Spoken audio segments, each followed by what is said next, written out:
or too fast push was coming, because C didn't expand, and C would have expanded, obviously, if he had gone for, if he was going for anything else, he would have expanded. And by this point, oh, the Zealots getting in and managing to kill 2 tanks, actually. Nice work there. But C has built a lot of stuff there, and just he's going to take down that Nexus. There's absolutely nothing he can do. There's turrets up there, there's mines, there's more siege tanks, and you know, once C spots this crazy tech going on, he's just going to switch into a couple Glides, and that should be it. Off of 1 gas, you certainly cannot produce a lot of carriers. Probably 2 carriers is all we're going to see from Pure, and that'll be it. I wonder if C has spotted it by now. He has scans up, so he probably has been scanning around to find some sort of tech. Yeah, we do see C's first person view. He knows the Stargates are there, man. This is good game here for Pure, unless something miraculous occurs. I think you'd almost have been better out slightly going for a scout or 2, as crazy as that sounds. But when we saw that tank push come in, if you had pulled a Cal and built a couple of scouts, maybe 1 scout or 2, and tried to pick off the tanks, maybe, just maybe, he would have been a little bit better off than going for this thing he's doing here. And yeah, now the Vultures are going to see this first carrier moving out. Carrier is going to have to fight those turrets, which are all around those tanks also. So I don't know how successful it will be. A couple Marines actually doing anti-air work here for C. And C probably has an armory going down, or already had an army going down. He's probably going to start producing those Goliaths to take down this carrier. And, oh, managing to take down the gas. That's terrible. Absolutely terrible for Pure. And Pure getting his probes sniped off there. One carrier, hero carrier with 1 interceptor is going to go towards C's base and attempt some sort of counterattack. But at this point, this is going to be fail here. Yeah. Not to make fun of my brother, but this reminds me of my brother's play. My brother is awesome, by the way. He just started playing StarCraft about 2 months ago, maybe, when he just suddenly got interested in it because I was talking about it, and maybe we'll be seeing some of his games soon. I don't know. I've been playing with him a good amount recently, so shout out to him. I don't know what his screen name is, but when he gets a screen name of some sort, maybe I'll put that out. Alright, so now we're seeing Pure with 1 carrier inside of C's base, and killing off some SCVs, I guess, but not much else going on. And now the tanks are inside of Pure's base. Pure should just GG at this point and move on to game 2. Although I guess he wants to fight it to the bitter end and use up all his energy doing that. He can do that also.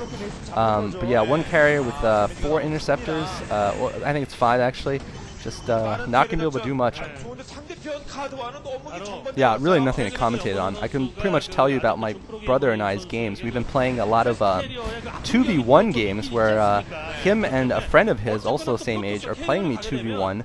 And so far they haven't managed to beat me 2v1 straight up yet on Lost Temple, and they're making me play my worst race, which is Terran.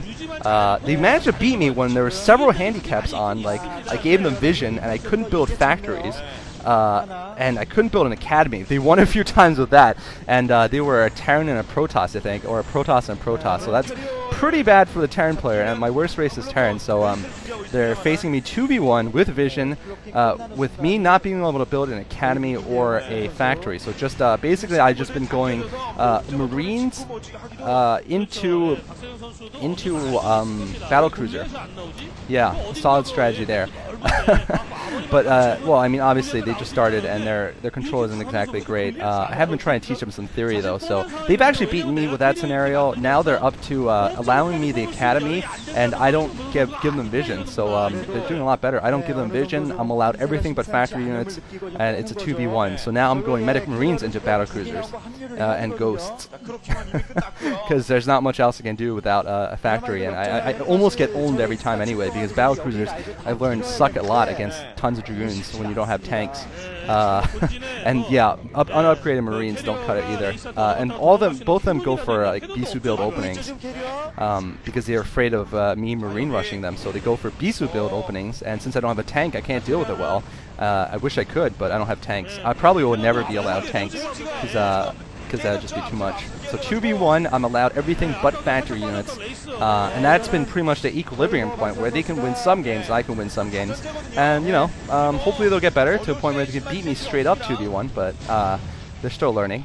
I'm not saying I'm good by any way means, but obviously they have other things like summer camp to deal with, so they're not playing StarCraft like 24/7.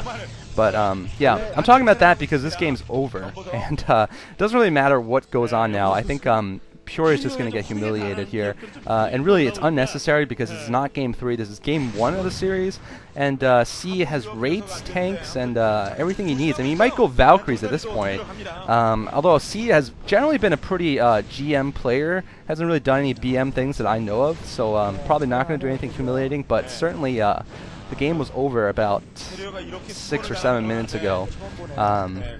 So yeah, pretty much over.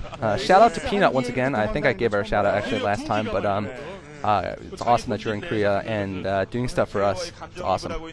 Taking pictures with Best and Jadong. That is pretty cool.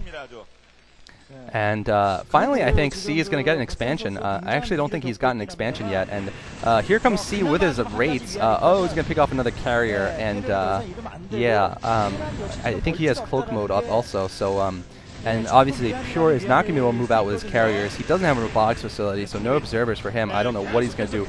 Is he killing his own gateway? I mean, at this point, this is just silly. I don't know what Pure is staying in for. Really, I don't know what he's staying in for. He's killing his own stuff inside of his base. This can't be by accident. He has no gas. Dude has no gas. He can't build anything. He can build zealots. And what is he doing? He's staying in his game, yo.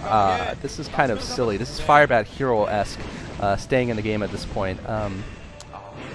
So yeah, Pure just being a little bit silly here, staying in the game, fighting his own buildings, and I mean, you know, maybe he's begging for an allied victory. He's like, let's do this over again. Let's redo.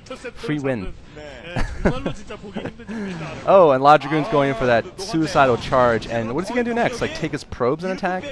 I mean, seriously. Alright, 2 Zealots and 1 Dragoon and 1 more Zealot. Now they're going to go down.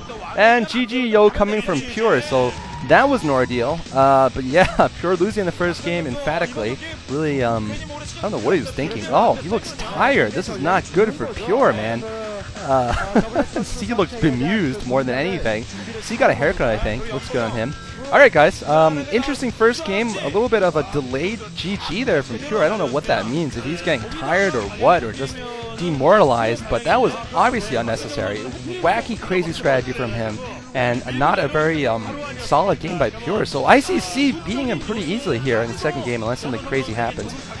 Stay tuned.